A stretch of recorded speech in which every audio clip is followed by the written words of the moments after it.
দেখেন এখানে সব পরিস্থিতি এতটা খারাপ। ওই দেখেন সামনে দিয়ে আমাদের একটা ভাই আসতেছে, আমরা এখন তার সাথে কথা বলবো। দেখেন ভাই, দেখেন সকাল থেকে কিছু খাই নাই, একদম ক্ষুধার্ত দেখা যাইতেছে ভাই, কিছু খাই নাই সকাল থেকে। ধরো মেয়ে, আমি হাওয়া গরু গোস্ত দিয়ে ভাত খাই আসলাম বাড়ির থেকে। কি কোন ভাই, আপনি গরু গোস্ত দিয়ে ভাত খাইছেন? আপনার কাছে টাকা পয়সা নাই, আপনি হাফ পানি দিয়ে বাড়াইতেছেন, গরু গোস্ত কই পাইলেন? ধরো মেয়ে, আবার ফাইজলামের কথা বলতেছে। আমার ব্যাংক ব্যালেন্স ফুল, আমি হাওয়া এদেরকে দান করে আসলাম। ভাই আপনি কি বলেন? ভাই আঙ্গুরে কি দিবেন? ভাই এর টাকা না, এর টাকা নাই ভাই, এর পকেট খালি ভাই।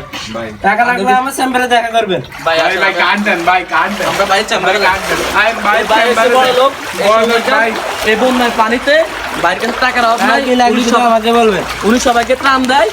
আপনারা দেখেন, কোনো ত্রাণ লাগলে ওনার কাছে আপনারা আসবেন।